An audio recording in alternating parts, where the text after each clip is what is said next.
भोपाल 12 दिसंबर 2024 प्लास्ट पैक 2025 भारत का सबसे बड़ा प्लास्टिक उद्योग सम्मेलन एक नए आयाम पर पहुंचने के लिए तैयार हो रहा है। इस आयोजन का मुख्य उद्देश्य प्लास्टिक उद्योग को भविष्य के लिए तैयार करना है। इस वर्ष की theme plastic industries ready for future, artificial intelligence, pipe agriculture और फार्मा इनोवेशन एंड टेक्नोलॉजी है। प्लास्ट पैक 2025 लाभ गंगा एग्जीबिशन सेंटर इंदौर में 9 से 12 जनवरी 2025 तक आयोजित किया जाएगा।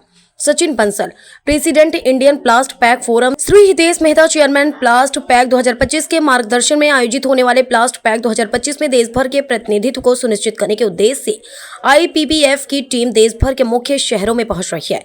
इस कड़ी में 12 दिसंबर को प्लास्ट पैक की टीम भोपाल पहुंची और मीडिया से मुलाकात की, जिसमें प्लास्ट पैक के 2 दिवसीय आयोजनों की रूपरेखा को साझा की गई। प्लास्ट पैक की टीम भोपाल और उसके आसपास के शहरों की इंडस्ट्री से जुड़े कई गणमान्य लोगों से भी मिली।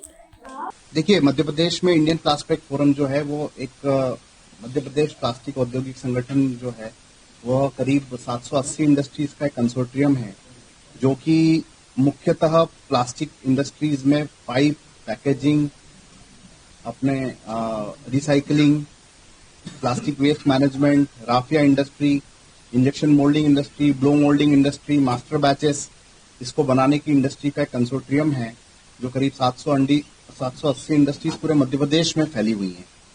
और अभी तक आप देखते हैं कि बड़ी बड़ी जो एग्जीबिशंस होती हैं, या तो वो दिल्ली में होती हैं या मुंबई में होती हैं। प्लास्ट विजन, प्लास्ट इंडिया, ऐसी एग्जीबिशंस दिल्ली और मुंबई में केंद्रित होती हैं।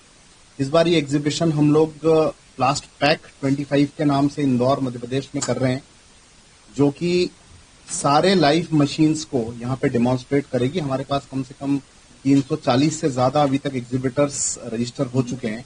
और इसका मूलतः उद्देश्य ये है कि प्लास्टिक में जो लेटेस्ट टेक्नोलॉजी, जो लेटेस्ट मशीन्स, जो रॉ मटेरियल में अभी तक अपनी गुणवत्ता को लेकर लेटेस्ट टेक्नोलॉजी अलग अलग रिफाइनरीज में लाई है, उसको हम आप सबके बीच में लाएं और अपने उद्योगपतियों को फ्यूचर के लिए रेडी करें। देखिए, आपका जो प्रश्न है वो एक साथ 2 प्रश्न है।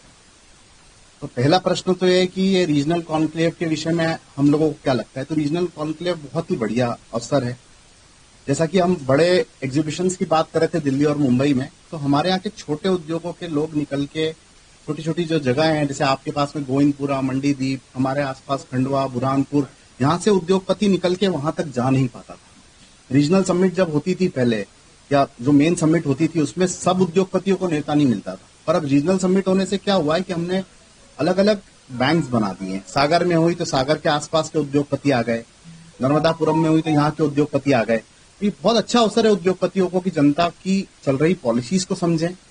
जो सरकार ने पॉलिसीज दी हुई है वो जनता पूरी तरह से समझ पाए, उद्योगपति समझ पाए, और साथ में एंटरप्रेन्योर्स को भी बाहर आने का बहुत अच्छा मौका है ये। और हम लोगों को भी गवर्नमेंट की तरफ से MSMEs को पूरा सपोर्ट है, और प्लास्टिक पार्क्स भी गवर्नमेंट ने डेवलप कर रहे हैं। इसमें इस एग्जीबिशन में हम लोग उसको भी पोर्ट्रे कर रहे हैं कि जो देशव्यापी एग्जीबिशंस लगती हैं वो हर 3 साल में लगती हैं, 3 साल के गैप में लगती है। प्लास्टिक टेक्नोलॉजी इतनी फास्ट चेंजिंग टेक्नोलॉजी है कि 3 साल में एक बहुत बड़ा गैप बन जाता है इसके बीच में।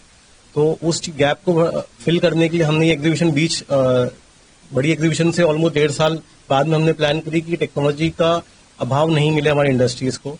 सेकेंड उद्देश्य ये है कि ज्यादातर उद्योग SME हैं, यहाँ पे MSME उद्योग से बिलोंग करते हैं। तो जैसे हम भी उद्योगपति हैं, तो हमारे भी छोटे छोटे उद्योग हैं।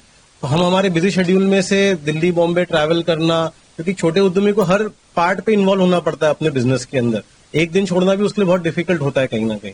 तो हम ये एग्जीबिशन अपने घर में ला रहे हैं, और घर में लाके उसका प्रारूप हम उसके इक्विवेलेंट करने की कोशिश कर रहे हैं इसके अंदर।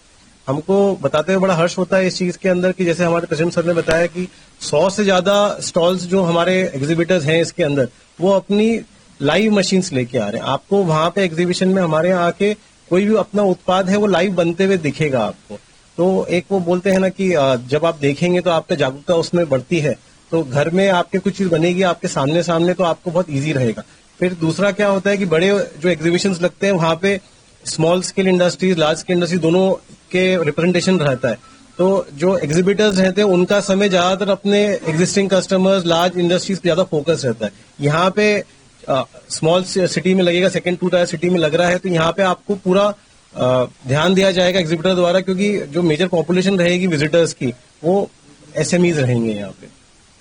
दूसरा इससे भी एस्टिमेट लगा सकते हैं, आज से 5 वर्ष पहले एक गाड़ी के अंदर 29 से 30 किलो प्लास्टिक का उपयोग होता था, आज वो फिगर 168 किलो के आसपास चले गया एक गाड़ी के प्रति।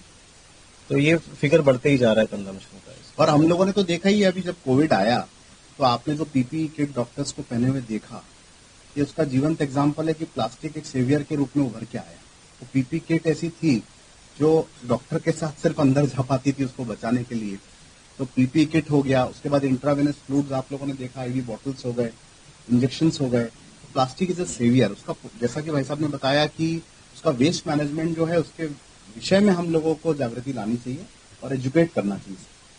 हमारे इंडिया में जो पर कैपिटा कंजम्पशन है प्लास्टिक का, वो अभी भी करीब 15 से 16 किलो पर पर्सन है, जबकि यूरोप में वो 40 केजी पर पर्सन है, अमेरिका में करीब 90 केजी पर पर्सन है। तो उनसे तो हम काफी पीछे हैं और इसका उपयोग दिन पर दिन बढ़ता ही जा रहा है इंडिया में। लेकिन बस यही है कि हमारी लिटरिंग हैबिट है, उस पर हमको सुधार करना पड़ेगा, अवेयरनेस लाना पड़ेगी सब जन जागरण में कि सड़क पर कचरा नहीं फेंके। आप सब आए एक बार और जी